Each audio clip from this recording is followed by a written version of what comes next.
بات آپ کو تھوڑی اٹپٹی لگے گی لیکن بڑی سچی اور حقیقت پر مبنی باتیں ہیں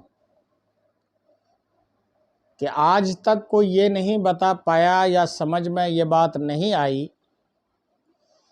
کہ ملک جاپان کے پاس نہ تو بڑے بڑے مفتیان کرام کی جماعت ہے، نہ بڑے بڑے علماء اور فقہا ہیں، نہ ذکر و اذکار کرنے والے بڑے بڑے وہاں پائے جاتے ہیں، اور نہ ہی بڑے بڑے نعت خواں ہیں، اور تو اور نہ ان کے پاس وہ جوشیلے بیان دیے جاتے ہیں،